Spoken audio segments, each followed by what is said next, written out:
Okay, so we're diving into the world of meditation this time, but maybe not the way you'd think. Right, not the typical meditation deep dive. Yeah.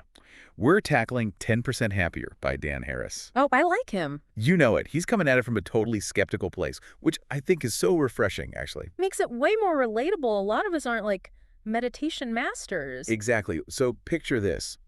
Dan Harris, like high-strung news anchor, the kind of job where you have to be on all the time. Oh, I know the type pressure's through the roof in those jobs. Right. And then he has this like full-on panic attack live on national television. Oh, no, seriously. Oof, that's got to be every anchor's nightmare. Total on-air meltdown. Even years later, you listen to it, and it's just painful, you know? I can only imagine. But you were saying it wasn't just a one-off bad day for him, right? No, this was like a breaking point. Years of just crazy workaholism caught up with him.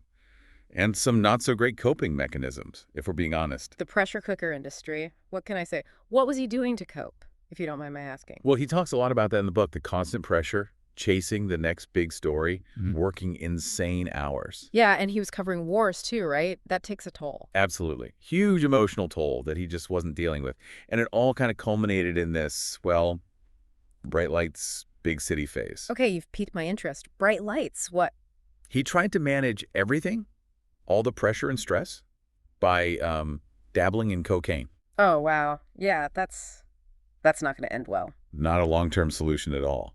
He talks about how it only amplified his anxiety in the end. Makes sense. So what then? He tries therapy, tries medication for a bit, but nothing really seems to, stick. Been there. Sometimes it takes a while to find what works. And then, get this, his mentor, the legendary Peter Jennings, gives him this assignment to cover evangelical Christianity. Wait, seriously, that's quite the shift from, cocaine and war zones. Right. And this is where it gets really good. Harris is like the definition of a skeptic. So to be told to dive into this world, a world that he finds, to put it lightly, a bit out there. I bet. That's got to be a culture shock, to say the least. Total culture shock. He goes from like war zones and political scandals to interviewing people like Pastor Ted Haggard, who was this huge evangelical leader at the time. I vaguely remember that name. Didn't something controversial happen with him? Oh, yeah, but we'll get to that. Yeah. The point is, it was a totally different world for Harris to navigate. And it wasn't just religion. This assignment throws him headfirst into the whole self-help world, Happiness, Inc., gurus like Eckhart Tolle, Deepak Chopra. Okay, now that's a whole other level of out there. Yeah. Especially Chopra. Right. And this is where his journalistic skepticism is just chef's kiss. He's covering Chopra, talking about transformational vortexes to the infinite. And you can just tell he's trying so hard to reconcile that with, reality. I have to admit, even I'm curious about these vortexes now. Right. But you can just feel his skepticism, like radiating off the page. It's hilarious, this clash between his grounded reporting and this whole other realm of, spirituality. And yet you can also kind of sense things starting to shift for him a little, right? Even with all the skepticism. Oh, totally. Despite his resistance, he keeps coming back to this idea of like quieting the mind, finding some inner peace. Have you ever felt that pull, even if you weren't into meditation? 100%. It's like this universal feeling of having this inner voice that just won't quit. Yes. And it's not always the nicest voice either.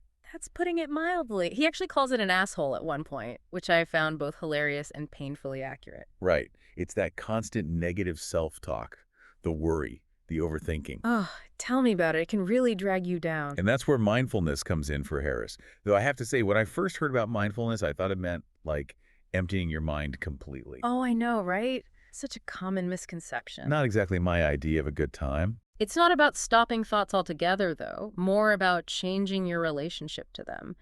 Like instead of getting swept up in that inner voice, you learn to just observe it without judgment. So no more inner asshole commentary. Okay, I like where this is going. Exactly. But it's funny, you'd think someone like Harris with his background would be resistant to this stuff. Oh, totally. Yeah. So how does he even get started? Well, he was actually told to try meditation by a psychiatrist, which even he found ironic. Wow, imagine being told by your doctor to try meditation. That's wild. Right, but there was this book, Buddha's Brain, that really hooked him. I've heard of that one. Haven't read it, though. It kind of delves into the neuroscience behind meditation, how it can physically change the brain. And that's what Harris needed, I think, the logic, the evidence, to even try it. He needed that scientific backing, for sure. But even then, it wasn't easy for him, right? Oh, not at all. He talks about really struggling at first, the boredom, the physical discomfort. He even calls it a Zen death march at one point, which I found hilarious. That sounds rough. What kept him going? Well, I think he was still searching for something more. He'd had these glimpses of peace through meditation, but hadn't fully committed. And that's where the 10-day silent retreat comes in. Okay, talk about a deep dive. 10 days of silence. I don't know if I could hack that. It's intense. No. But that's what he needed, to completely unplug from his hectic life and just be... What made him decide to do it, though? Like, what was the final push? I think he was hitting another wall, you know. He was trying to incorporate meditation into his life, but the pull of his old habits, the stress, it was all still there.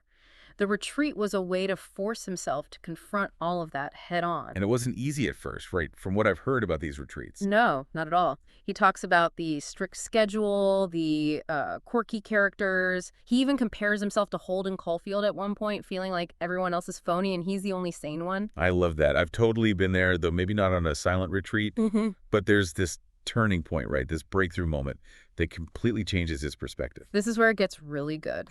He's doing this loving kindness meditation, which is all about cultivating compassion, sending out positive energy, and he has this like unexpected emotional release. Starts weeping. Wow, seriously, what happened?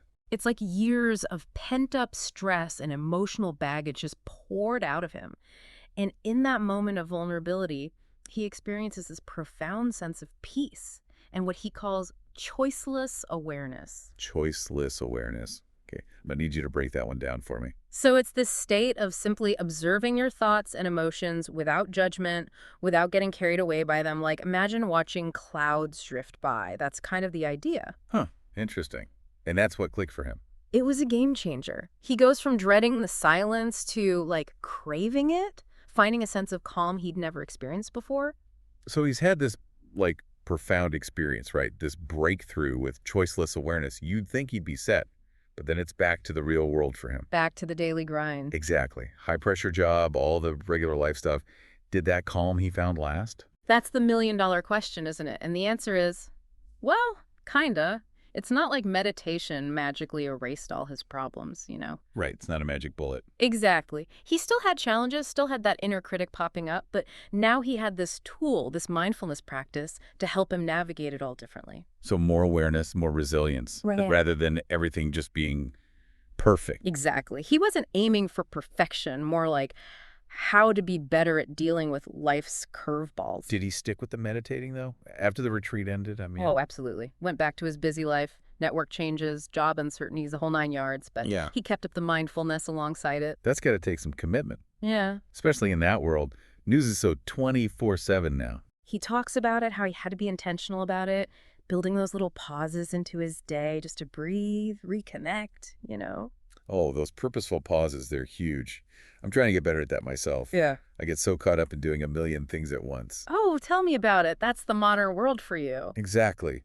But Harris, he's a journalist at heart, right? So he dives into the science of all this. Oh, yeah. He needed the proof, the data to back it all up. So what do you find? A ton. He starts with Jon Kabat-Zinn, who's kind of the mindfulness guy, pioneered mindfulness-based stress reduction, MBSR. Oh, MBSR. I've heard of that. It's like mindfulness, but more official, I guess. Yeah, it's a structured program Yeah. developed by Kabat-Zinn at UMass Medical Center. It's gone from this kind of fringe thing to being used in hospitals, schools, even corporations. Wow, really? That's mainstream. What makes it so effective, though? It combines mindfulness meditation with gentle yoga and like really tuning into your body. And the research on it is wild. Reduce stress, anxiety, depression, better sleep. It even helps with chronic pain. You're kidding. So it's not just about, like, feeling calmer in the moment. There are actual tangible benefits. Right. It's like your brain on mindfulness is measurably different. He was really into Sarah Lazar's work at Harvard. She's shown that meditation can change the structure of your brain. Literally. So what kind of changes are we talking about? Well, mindfulness can increase gray matter density, specifically in areas of the brain related to attention, compassion, even emotional regulation. No way. Yeah. So it's not just some feel-good thing. There's actual physical evidence Yeah. that it's doing something. Right. And it's not just brain stuff either. Studies show it can boost your immune system, lower blood pressure. Some people even say it improves relationships. Okay, no, that's impressive. So why aren't we all doing this? That's what Harris wonders, too. Even with all the science, the benefits, there's still this stigma around meditation, you know? Too much time, too weird, too woo-woo. I've heard it all. Yep. And Harris, he used to be right there with him. What changed his mind, I think, was realizing it's not about converting everyone into a meditation master. More about sharing what worked for him, without making it some big thing. Exactly. Just being honest about his experience, the ups and the downs, showing that even a little bit of mindfulness can make a difference. Which brings us back to that title, 10% Happier. It's not about this huge transformation overnight, more like these small, gradual shifts. Exactly. And I think that's what's so great about Harris's story. He's not some meditation guru. He's just a regular guy, a self-proclaimed skeptic who found something that genuinely helped him, even if it was just 10%. Sometimes that's all it takes, right? Just a little shift in perspective, a little more awareness, a little more kindness towards ourselves and others. Absolutely. And who knows, maybe this deep dive has sparked some curiosity out there, whether you're intrigued by the science or just want to quiet that inner critic a little. It's worth exploring. You don't have to become a master overnight. Just start small, see what happens. Couldn't have said it better myself. Sometimes just that little nudge, that little bit of curiosity is all it takes to discover something truly beneficial.